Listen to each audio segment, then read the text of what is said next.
Oh, thank you. Thank you, Monsieur Sherlock Holmes. La radiodiffusion-télévision française vous présente Les Enquêtes de Sherlock Holmes, une production de Maurice Renaud réalisée par Abder Isker d'après l'œuvre de Sir Arthur Conan Doyle. Aujourd'hui, les plans du Bruce Partington.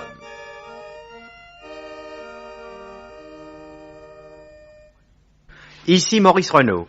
Bonsoir mesdames, bonsoir mesdemoiselles, bonsoir messieurs. L'enquête de Sherlock Holmes, à laquelle vous allez assister ce soir, présente deux traits particuliers.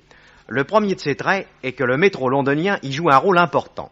À ceux de nos auditeurs qui pourraient s'étonner qu'il y eut déjà un métro à Londres en 1895, nous préciserons que ce mode de locomotion existait bel et bien. Il n'était pas encore à traction électrique, mais à vapeur. Le second trait particulier de cette enquête est que vous y ferez connaissance avec le frère de Sherlock Holmes, Mycroft Holmes. Oui, mes chers amis, vous l'ignoriez peut-être jusqu'à maintenant, Sherlock Holmes a un frère aîné. Il faut convenir qu'il a toujours été assez discret sur l'existence de ce frère, et le docteur Watson lui-même ne le met en scène qu'à 2 reprises seulement dans les souvenirs qu'il a contés sur son célèbre ami, dans l'histoire de ce jour et dans une enquête antérieure, l'interprète grec, que nous espérons bien vous faire entendre un jour. Voici comment le docteur Watson nous présente Mycroft dans l'interprète grec.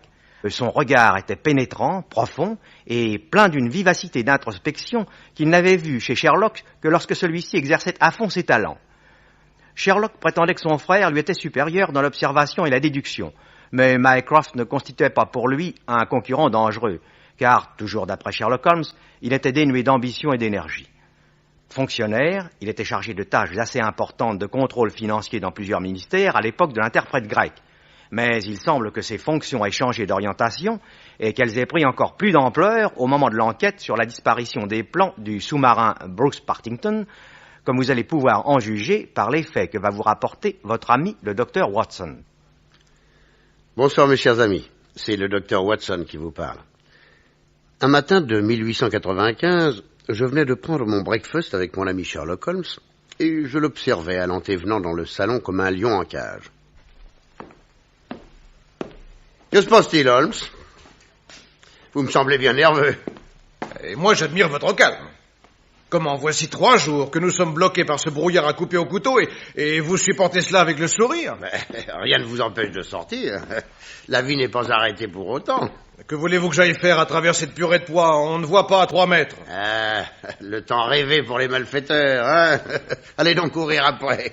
Brouillard, manteau du crime. Joli titre pour un roman. Non, ne vous dérangez pas, je vais s'ouvrir. Bonjour. Merci. Bien. Un télégramme. C'est de mon frère. Viens me voir d'urgence au sujet de Cadogan West, signé Mycroft. Monsieur Mycroft Holmes a besoin de son petit frère. Oui, apparemment, oui.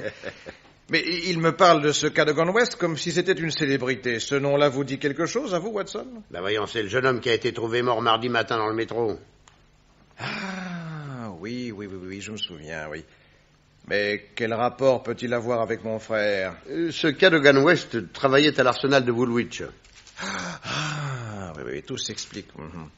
Mon frère est un gros bonnet de l'amirauté. Il a peut-être été chargé d'enquêter sur la mort de ce jeune collaborateur, mais si je me rappelle bien, il s'agit d'une mort très banale. Oh, mais non. Qu'est-ce qui vous fait dire ça? J'ai eu le temps de lire les journaux, moi, depuis 3 jours. J'écris pas comme vous un essai sur la musique au Moyen-Âge. Et qu'avez-vous vu dans ces journaux? Les différents résultats de l'enquête. Ce Cadogan West avait 27 ans, et il était célibataire. En fait, il est tombé pendant que le métro était en marche, et c'est dans sa chute qu'il s'est tué. Il habitait Woolwich, tout près de l'arsenal. Or, lundi soir, à 7h30, il était dans la rue avec sa fiancée. Soudain, sans prévenir, il abandonne la jeune fille et se sauve en courant. Impossible de le suivre tellement le brouillard était épais. Voilà, on ne sait rien de plus, si ce n'est que son corps a été découvert à Londres sur la voie du métro, pas très loin de la station Aldgate. À quelle heure? Vers 6h du matin, mardi. La tête était fracassée. Ce qu'il y a de clair, c'est qu'il est tombé. Reste à savoir si à ce moment-là, il était encore vivant ou déjà mort. Quelqu'un l'a peut-être poussé? Oui. Sait-on à quelle station il est monté? Non. Et son billet? Il n'avait pas de billet. Ou bien quelqu'un le lui a pris dans sa poche pour rendre les recherches plus difficiles? Oui. Pourtant, il semble qu'on ne lui ait rien volé. On a trouvé sur lui son porte-monnaie avec de l'argent dedans, son carnet de chèques, 2 places de premier balcon pour le théâtre de Woolwich, valable lundi soir, et une enveloppe contenant des papiers techniques. Des papiers techniques? Oui. Et vous ne le disiez pas? L'arsenal, des papiers techniques. Je ne m'étonne plus que mon frère me demande d'urgence. Allez, vite, Watson, vite. Mettons nos carricks et filons à l'Amirauté.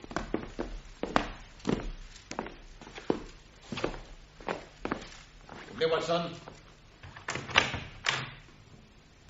Nous sautons dans un cab qui a bien du mal à se frayer un passage à travers une sorte de mur jaunâtre troué de becs de gaz et hanté de spectres, et nous arrivons enfin devant le bâtiment où le frère de Sherlock Holmes occupait un poste éminent.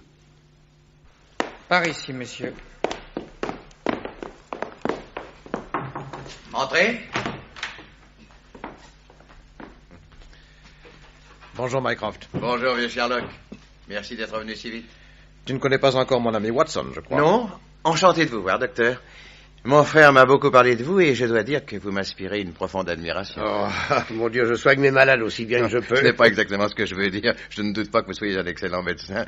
Mais je vous admire surtout de pouvoir vivre en bonne intelligence avec Sherlock, qui, avouez-le, est un fiefé original. L'estime que je lui porte arrange bien des choses. Oh, Lestrade, comment allez-vous? Monsieur? Mais dis-moi, Mycroft, si tes affaires sont entre les mains de Scotland Yard et plus particulièrement de notre ami Lestrade, ma présence est inutile. Non, c'est moi qui l'ai sollicité, monsieur Holmes.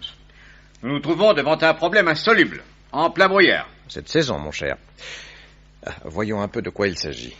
Asseyez-vous. Merci. Je connais par les journaux les grandes lignes de cette affaire. Mais tout de suite une question. Quels étaient ces papiers techniques trouvés dans la poche de ce Cadogan West? Les plans du sous-marin Bruce Partington.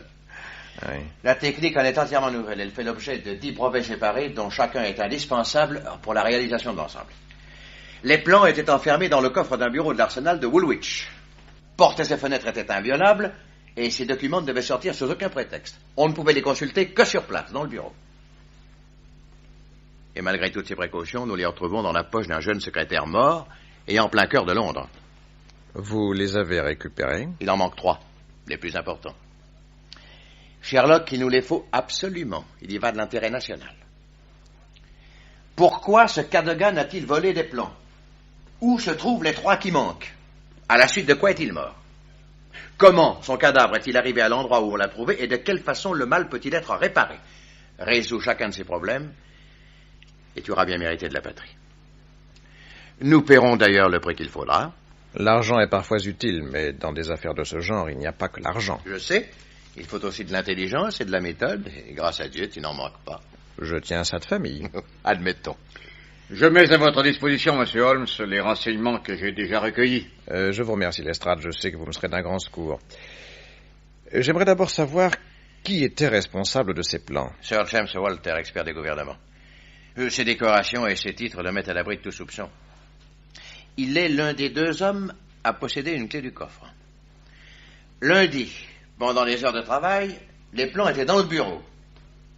À 4 heures, Sir James les a enfermés lui-même dans le coffre sous les yeux des techniciens. Et il est parti pour Londres en emportant sa clé. Et il a passé toute la soirée chez l'amiral Sinclair, pendant que le vol avait lieu. Ceci a été vérifié, Lestrade. Oui, mais le frère de monsieur James Walter, le colonel Valentin Walter, a témoigné de son départ de Woolwich et l'amiral Sinclair de son arrivée à Londres. La responsabilité de Sir James n'est donc pas en cause. Et qui possédait l'autre clé? Le plus âgé des secrétaires de l'amirauté, M. Sidney Johnson.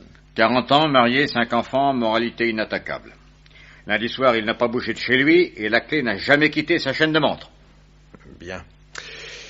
Qui était exactement ce Cadogan West? L'adjoint de Sidney Johnson.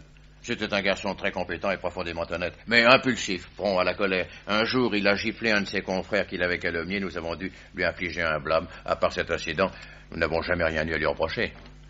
Ses fonctions l'obligeaient à consulter les plans du sous-marin? Oui, tous les jours.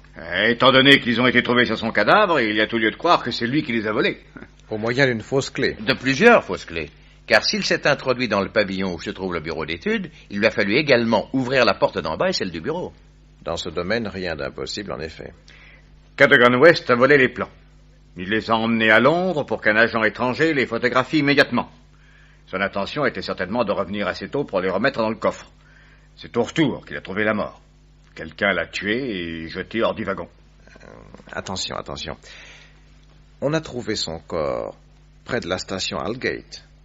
Mais cette station est bien au-delà de celle de London Bridge. Et c'est pourtant là qu'il aurait dû descendre pour prendre le train de Woolwich. C'est exact. Et la récompense de sa trahison, on aurait dû trouver sur lui une grosse somme d'argent. Et puis, s'il avait un rendez-vous avec un agent étranger, il aurait gardé sa soirée libre. Comment expliquez-vous les 2 billets de théâtre? Une feinte, parbleu. Peut-être, mais pourquoi avoir quitté sa fiancée si brusquement? Il lui a dit qu'il ne pouvait pas passer sa soirée avec elle. Ils se sont disputés, il est parti. Et pourquoi n'a-t-on pas trouvé sur lui son billet de métro? Il devait être avec quelqu'un qui aura pris au guichet 2 billets et les aura gardés dans sa poche. Il était certainement très tard, se trouvant seul dans le wagon, l'autre l'a tué et lui a repris l'argent. Et puis il a ouvert la porte et il a précipité le cadavre sur la voie. Cette explication me semble logique. Ce cher Lestrade a réponse à tout. Et s'il ne se trompe pas, l'affaire est close. Le traître est mort et les plans du sous-marin sont déjà de l'autre côté de la Manche. Pourtant, j'ai comme une intuition que tout n'est pas dit. Certains détails demeurent inexpliqués. Et de toute façon, il s'agit de récupérer les plans s'il n'est pas trop tard. Alors, tu acceptes de prendre cette affaire en main? Disons que j'accepte d'apporter à Lestrade ma modeste collaboration. 1 heure plus tard, Lestrade, Holmes et moi, nous nous trouvions sur les rails du métro en plein air, là où la voie sort du tunnel, à une 50aine de mètres de la station Aldgate. Le chef de gare nous accompagnait. Voici, messieurs, la place où un vérificateur de voie a découvert le corps. C'est-à-dire sur le ballast, à 1,50 m du rail. Où il est tombé d'un wagon, ce n'est pas douteux. Est-ce que les wagons de cette ligne ont été examinés? Oui, tous. Nous n'avons rien trouvé d'anormal. Aucune trace de sang? Non, nulle part. D'ailleurs, sur la voie, il n'y en avait pas non plus, enfin, si peu. Avez-vous recueilli des témoignages intéressants? Rien qui mérite d'être signalé, sauf toutefois la déclaration d'un voyageur qui se trouvait dans une des rames un peu après minuit. Il aurait entendu le bruit d'une chute lourde, comme celle d'un corps tombant sur la voie. Mais il y avait tellement de brouillard qu'il n'a rien vu. À quel endroit a-t-il entendu ce bruit? Ici même, avant que la rame n'arrive à Aldgate. Or, ici, messieurs, autant que ce dernier brouillard permet de nous en rendre compte, les rails forment une courbe assez prononcée, et il y a un aiguillage. Monsieur le chef de gare, y a-t-il sur la ligne d'autres courbes et d'autres aiguillages? Non, monsieur. Dans ce cas, je tire 2 conclusions. Lesquelles? Primo, le corps n'est pas tombé de l'intérieur du wagon. Secondo, il ne pouvait pas ne pas tomber ici. Qu'est-ce qui vous fait dire ça? Tiens, voici justement une rame de métro qui arrive. Attention, regardez-la bien, c'est elle qui va nous le dire.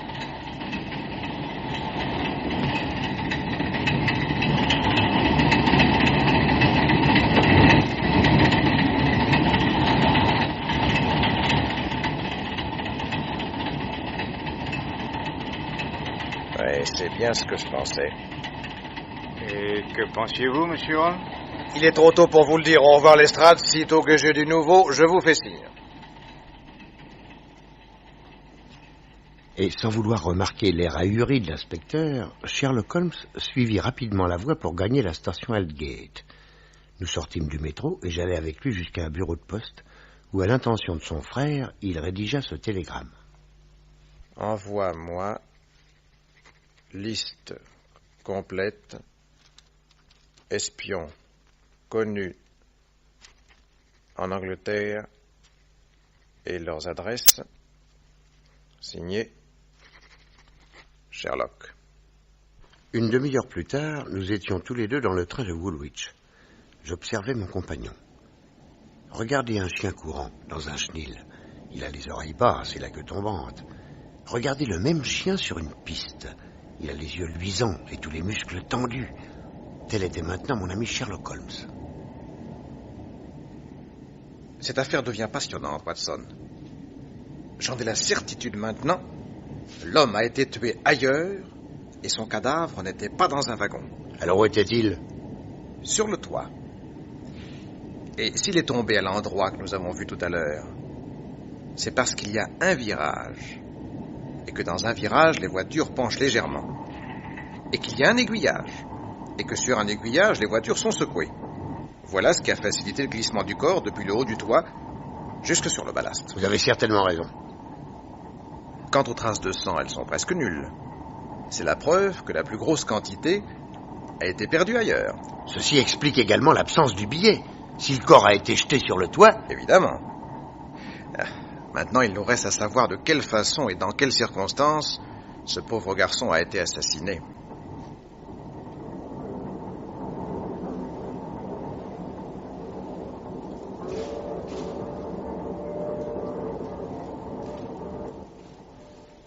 Arrivé à Woolwich, Sherlock Holmes nous fit conduire à l'arsenal afin d'interroger Sir James Walter, expert du gouvernement et responsable du bureau d'études. Bien qu'il fût 2 heures de l'après-midi, on ne l'avait pas vu depuis la veille. On nous indiqua son domicile personnel, une superbe propriété sur les bords de la Tamise. Ce fut son frère, le colonel Valentin Walter, qui nous accueillit dans le salon. Soyez le bienvenu, monsieur Holmes. Je suis heureux d'apprendre que vous vous occupez de cette malheureuse affaire.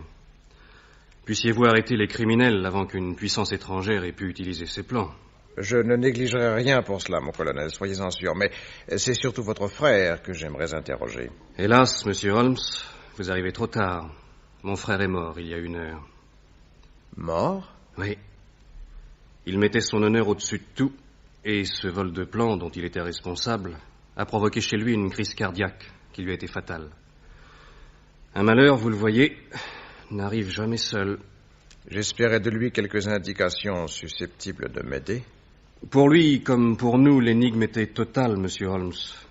Il avait dit à la police tout ce qu'il savait, et, quoique douloureusement surpris, il était persuadé de la culpabilité de Cadogan West.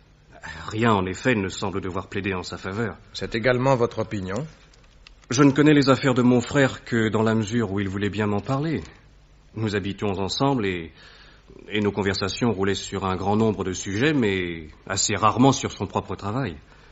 Bien entendu, je respectais sa discrétion, et je n'ai jamais eu d'éléments qui me permettent de porter un jugement sur ce Cadogan West. Je vous transmets l'opinion de mon frère, c'est tout. Je vous remercie, mon colonel.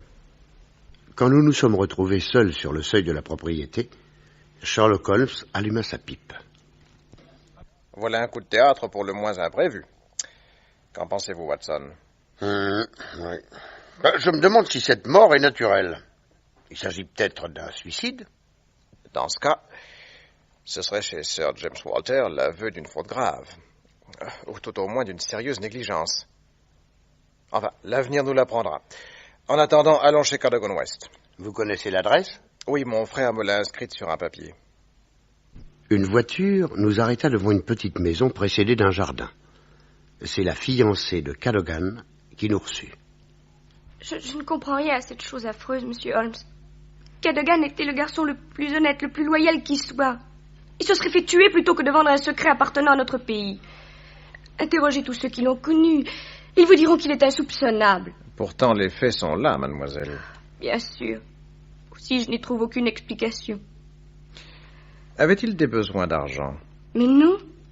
Il avait des goûts simples et son salaire était plus qu'honorable. En vue de notre mariage, il avait économisé plusieurs centaines de livres et nous n'aurions pas été malheureux, loin de là. Et depuis quelque temps, il ne semblait pas préoccupé? Non. Je vous en prie, mademoiselle, ne me cachez rien. Si, hélas, je ne peux pas vous rendre votre fiancé, je pourrais peut-être laver sa mémoire d'un odieux soupçon, mais pour cela, il faut que vous m'aidiez. Eh bien oui, monsieur Holmes. Depuis 1 semaine, il me paraissait inquiet. Je lui ai demandé ce qu'il avait. Il m'a répondu qu'il s'agissait de son métier et que la chose était trop grave pour s'autoriser à m'en parler. Et c'est la seule conversation que vous avez eue à ce sujet? 1 ou 2 fois, j'ai eu l'impression qu'il était sur le point de me dire quelque chose. Et enfin, un soir, il m'a avoué qu'il s'agissait d'un secret très important concernant la défense nationale et que des espions étrangers paieraient cher pour le connaître. Et puis? Il a ajouté que les services intéressés étaient bien négligents et qu'il ne serait pas tellement difficile à un traître de voler certains plans. Et quand vous a-t-il fait cette confidence? Dimanche dernier. Bien. Parlez-moi maintenant de votre dernière soirée. Nous allions au théâtre, et le brouillard était si épais qu'il n'était pas question de prendre un cab. Nous marchions donc, et nous sommes passés tout près du bureau de Cadogan. Tout à coup, il m'a quitté, et il a disparu dans le brouillard. Sans rien dire? Il a poussé une exclamation, c'est tout.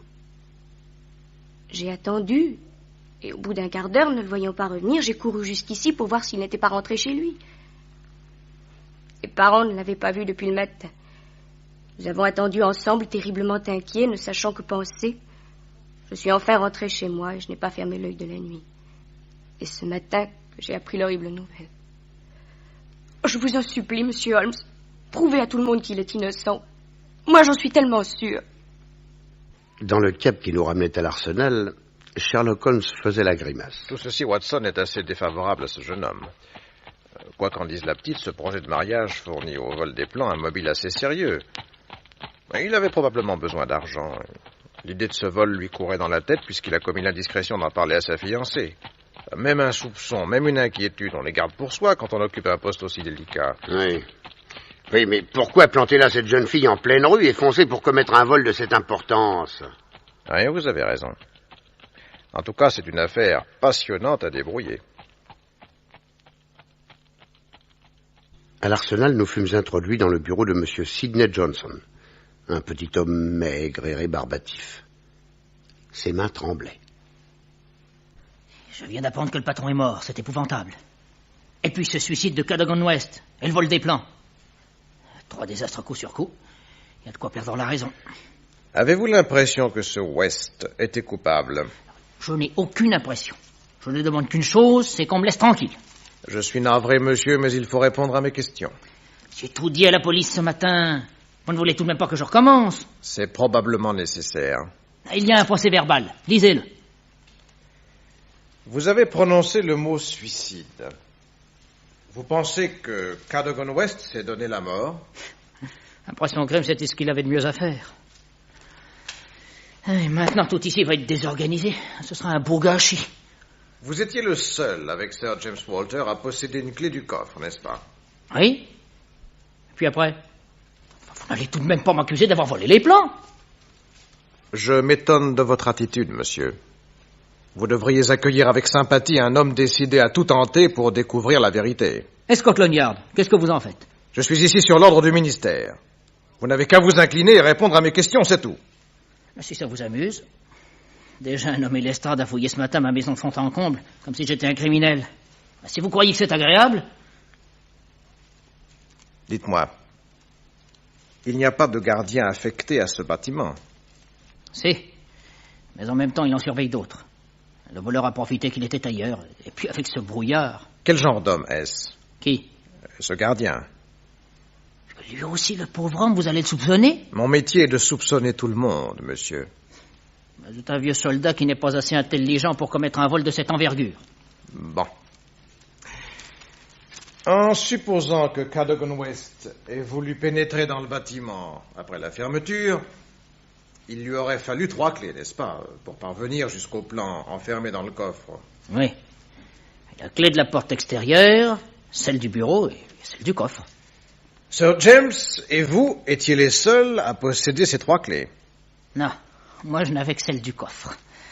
On n'avait probablement pas assez confiance en moi pour me donner les 3. Sir James était un homme d'ordre? Naturellement, il avait toujours ses 3 clés sur le même anneau. Quand il allait à Londres, est-ce qu'il emmenait toujours ses clés? Certainement.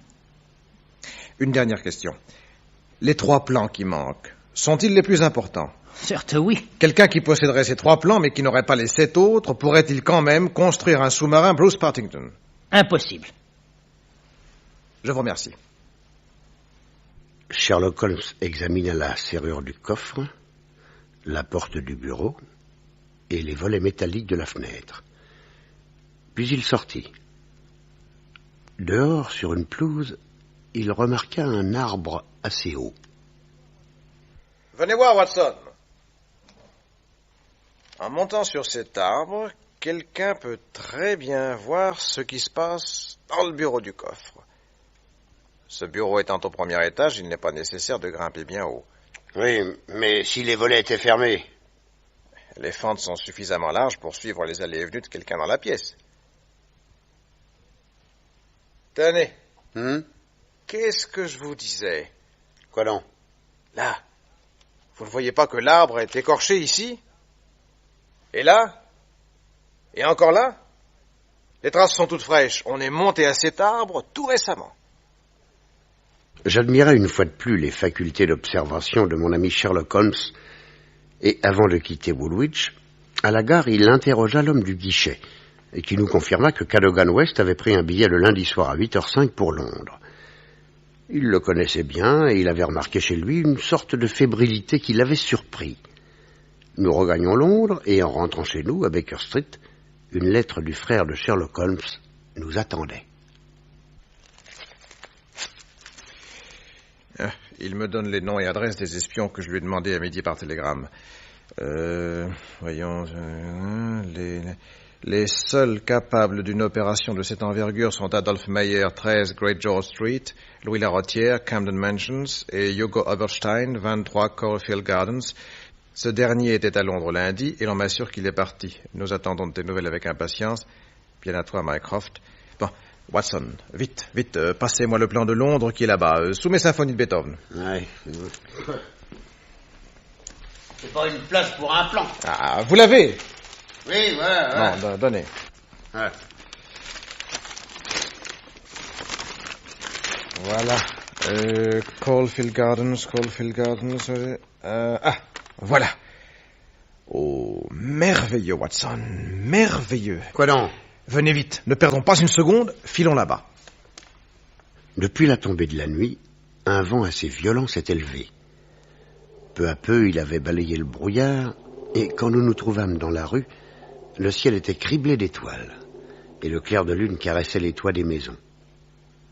Sherlock Holmes jeta au cocher l'adresse de Caulfield Gardens, et 20 minutes plus tard, nous faisions à pied le tour de l'hôtel particulier occupé par l'espion international Hugo Oberstein.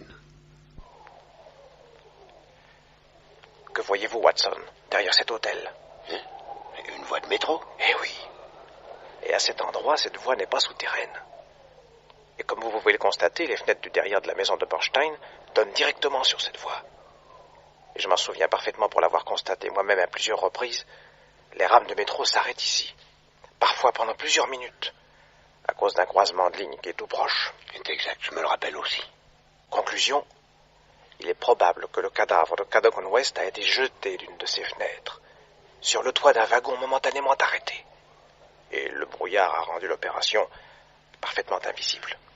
Je crois vous avoir déjà dit, Holmes, que je vous tenais pour un homme extraordinaire. Vous aurez raison, Watson, si j'arrive au bout de cette histoire, mais nous avons encore pas mal de barrières à sauter. Et pour commencer, le mur que voici. Vous voulez entrer dans la maison de l'espion? Eh oui, et j'espère bien que vous allez m'accompagner. Hein? Allez, grimpez, Watson. Mais que voulez-vous y faire? Et m'instruire. Enfin, il faut d'abord être sûr qu'il n'y a personne. Je n'aperçois aux fenêtres aucune lumière. Hein? Et puis, nous verrons bien.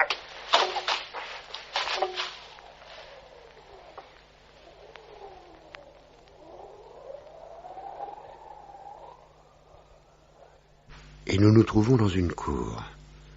Aussitôt, sortant de la poche de son carrick un énorme trousseau de clés, Sherlock Holmes se met en devoir d'ouvrir la porte de la maison. Le métier de cambrioleur n'ayant, nous l'avons déjà vu, aucun secret pour lui, la serrure cède et nous entrons.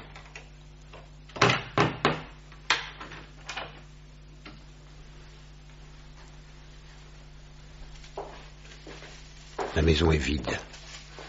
Aucun meuble nulle part. Le sinistre d'une vaste demeure où personne ne vit.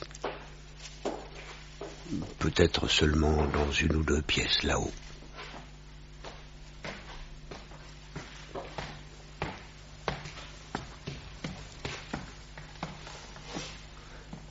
Arrivé au premier étage, Sherlock Holmes allume sa lanterne sourde et tout de suite à gauche, nous entrons dans une pièce vide qui donne sur l'arrière de la maison.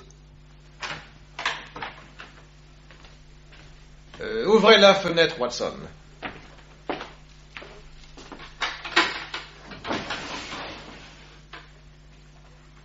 Ouais. Hé, Venez voir. Sur le bord de cette fenêtre, ces taches de sang. Mon Dieu.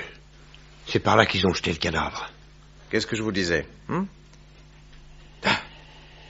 Tenez, écoutez, le métro arrive.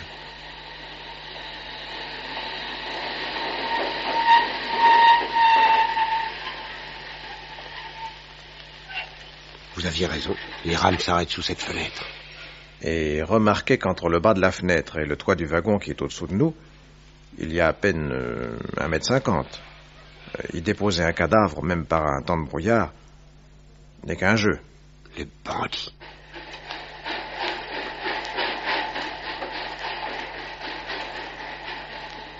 Voyons maintenant ce qu'il y a derrière cette autre porte.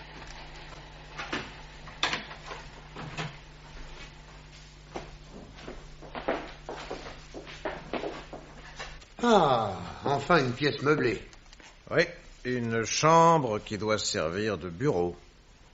Sherlock Holmes examina chaque meuble et le contenu de chaque tiroir. Rien d'intéressant. Au bout d'une heure de recherche, il n'était pas plus avancé. Soudain, il découvrit une petite cassette en fer blanc. Il força la serrure. À l'intérieur, il y avait quelques rouleaux de papier. Ouais. Rien que des chiffres. Ah, si, qu'est-ce qu'il y a écrit là pression de l'eau, oui. Et là, pression au centimètre carré. Il s'agit peut-être du sous-marin. Non, tout ça n'a aucun intérêt. Ah, cette enveloppe. Qu'est-ce qu'il y a là-dedans Tiens, ce sont des coupures de journaux. Oh, Watson, regardez. C'est une série de messages dans la colonne des annonces du Daily Telegraph. Attendez, d'accord pour les conditions, signé Tom. Argent liquide sera versé contre marchandises. Tiens, et celle-là. Lundi soir, après 9h, 2 coups. Nous serons seuls, paiement cash. Voilà comment Opperstein correspondait avec le traître. Watson, quelle heure est-il 7h30. Allons vite au Daily Telegraph. Pourquoi faire Pour mettre une annonce, pardi. Le lendemain matin, Sherlock Holmes rendit compte à son frère et à Lestrade du travail qu'il avait accompli.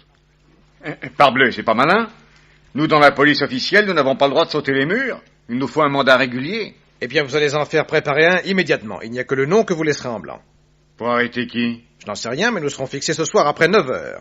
J'ai donné rendez-vous au traître. Comment ça Tenez, voici le Daily Telegraph d'aujourd'hui. Lisez cette petite annonce. Ce soir, même heure, même endroit, 2 coups, nous serons seuls. Importance vitale en raison complications. Signé Tom. Croyez qu'il viendra J'en suis sûr. Vous soupçonnez quelqu'un Ce Johnson ne m'a pas l'air très franc du collier. Mais drôle de bonhomme, en effet. Et le soir, à 9h moins le quart, Lestrade, Sherlock Holmes et moi, nous étions dans le bureau d'Oberstein. Nous avions allumé le gaz, et la lumière vive devait s'apercevoir de la rue. 1 heure passa. Le temps semblait affreusement long. Lestrade et moi nous regardions nos montres toutes les 2 minutes. Seul Sherlock Holmes avait l'impassibilité du sphinx.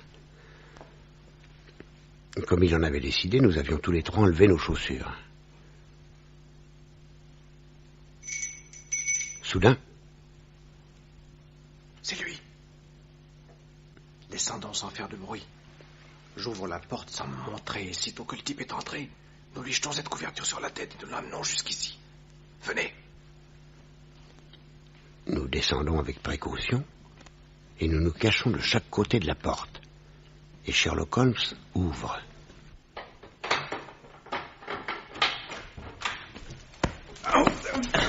La couverture, vite Voilà, ça y est, je lui ai pensé les menottes. Maintenant, montons-le.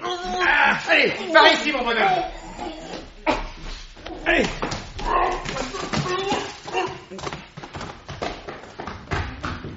À demi étouffé sous la couverture et les mains immobilisées par les menottes, le traître se laissa faire.